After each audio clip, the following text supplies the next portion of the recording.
The prison program you're about to view consists of strong subject matter such as rape, gang fights, stabbings, police corruption, and extortion.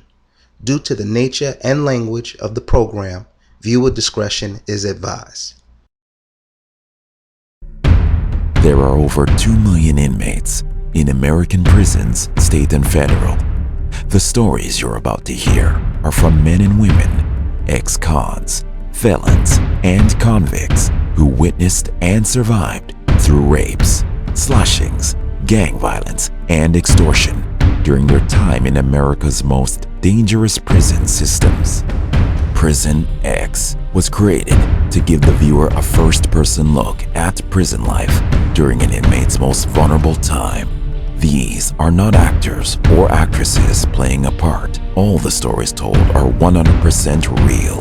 We were warned that it could be serious repercussions if these stories are released. Prison X is the evolution of Scared Straight, with stories being told from outside of prison walls.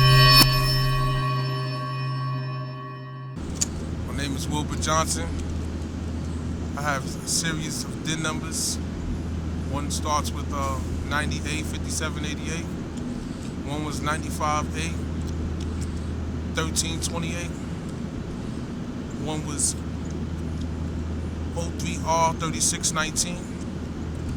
And one was 09R, 0003. I've been in plenty penitentiaries. I've been to the Stock, to Attica, and the Clinton Correctional. I've been to Greenhaven, I've been to Napanoch Security, highest maximum security prison. I've been to a lot of mediums, Wyoming, which is Baby Attica, Wanda, Franklin, Bear Hill. Been to some places, you know what I'm saying, I'm not proud to say, but I've been there, you know what I'm saying, and it's serious, it's real, it gets real over there, you know what I'm saying? I remember back in 90, when I first went to prison, I was on the gallery. I was in Attica and I was walking on the gallery and I seen a guy, like, it was one of the porters. He was getting some neck, you know what I'm saying? Crazy. It was pathetic, you know what I'm saying? Another man on another man's knees, you know what I'm saying? He was getting his dick sucked. That shit was crazy. I'm walking through the company and my brother once told me, when I was younger, to never look in nobody's cell if you ever went to prison. So I asked him why. He was like, you know, because dudes don't appreciate you intruding on their business. So I said, fine, you know, I'll never look in nobody's cell. But see, I'm the intriguing type, you know what I'm saying? And I'm nosy, so I want to see what it is, you know what I'm saying? It's wild hot in the prison, you know what I'm saying? It's crazy. The heat is sweltering, niggas farting. It's crazy. It's just like it's crazy demise in prison, you know what I'm saying? I'm coming through and I just happens to look to your right, you know what I'm saying? And I'm like, damn man, this is crazy. I seen a man spit on a nigga's dick and like suck it like crazy. I'm like, damn, this is bananas. How could he be, you know what I'm saying? How could he just go weak like that? How is that? You know what I'm saying? Like, really though, like, what goes through your mind? Like, if you sucking a nigga's dick, what really goes through your mind? When you sucking a man's dick, that's crazy. So he's like, yo, fat boy, yo, come here. He's like, yo, what you looking at? What you doing? So, you know, I'm like, damn, that's crazy, man. Like, that's bananas. Like, how could you condescend into something like that? You know, you understand what I'm saying? So homeboy told me, don't be on the gate in the morning. So I asked the Spanish porter that was going by, I was like, yo, what does he mean by don't be on the gate in the morning? He like, well, son said you was looking in the cell and, you know, he felt like you violated him, so, you know, he wanted to G-check you, and that's that. I was like, what? He's like, yo, listen, man, I don't like that nigga anyway. So here. He gives me a sharpened toothbrush wrapped up in the sheets, the cloth of the sheets wrapped up. So it was an ice pick about this big, but it was made out of a toothbrush. melted down together real hard, fine. It was like almost like plexiglass. So the whole night I didn't sleep. I was nervous. I shitted like 3 times while I was sleeping. You know what I'm saying? When I got up to take a shit, I kept using the bathroom. I was just really nervous, really jittery. I wasn't myself, that's all I'm saying. So I goes and I gets up and they call gallery child. The police rings the bell one time.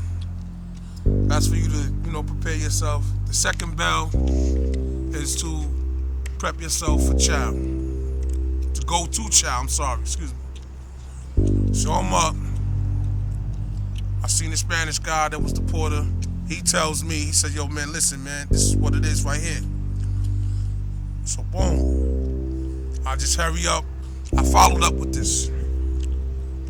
I walks real slow to the dude. He got his back turned, he's talking. And I just grabbed him by the back of his hood and his shirt. I pulled this, I put him in a headlock, and I stabbed him up in his upper shoulder blade in his chest on his left side because I had him from my right. So I'm a lefty, so I'm gunning this dude down.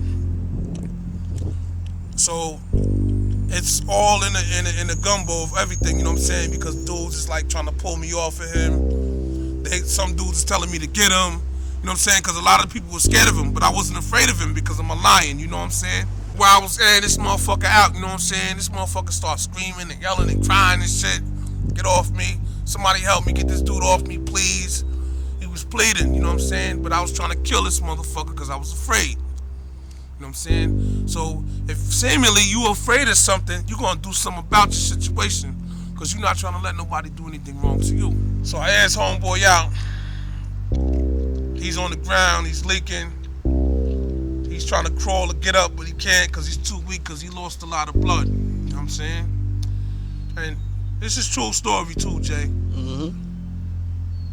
I thought that I killed this man because I know that if I would have killed him, I would probably be suffering, probably to this day, with another prison case on top of the time that I was doing, which was only a 4.5 to 9. And back then, if you had even a 4.5 to 9, they took you to the prison, you know what I'm saying, behind the walls, opposed to taking you to the mediums, because the mediums really only opened like in 88, 89. But that was my first time upstate, never been in no trouble and shit like that, but they sent me to state prison. I goes to the infirmary, I'm already beat up. The nurses asked me, they said, yo, what's wrong with you? I said, I got into a fight. He's like, with who? I said, well, nothing happened to me. I said, the COs did this. So they like, the COs did this? I was like, yeah. She calls the officers in, they take me out of there, you know what I'm saying? And beat me more. They beat me to the box.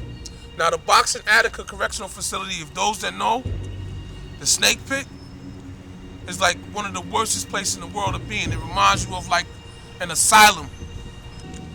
So what happens now is I go to the snake pit and I'm in the snake pit and I got a final hearing, which I received a disciplinary action behind the ticket.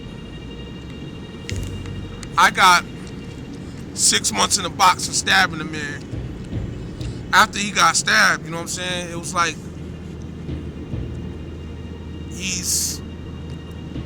I go back to the company. He's not on the company, but they sent me back to the same company. So now I feel like I got beef right now.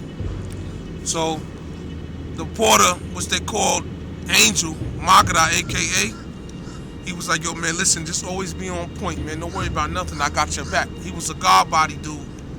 Was there called Sincere, Magada.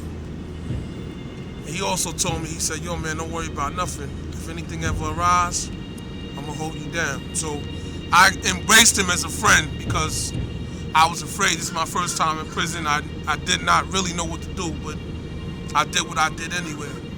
So I remained quiet because I feel like silence sometimes to most people should be golden. And that was like one of the worst experiences of my life, to be in prison in that setting, because the second day I was there, I had to stab a man because I was afraid for my life. So you would feel the same way as somebody told you to step out the gallery and get your head right in the morning because he wants to step to you and you don't know what he's gonna do to you. So you just step to your business because this is the only way, this is the only thing you know, is to feel like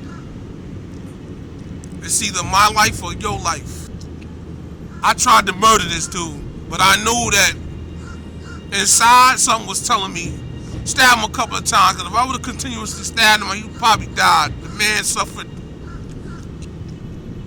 about 22 stab wounds to his chest.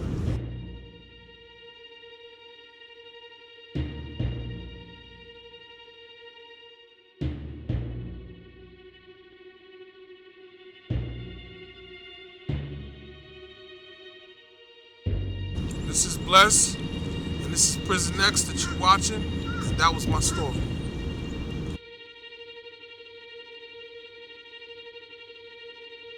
This is Prison X.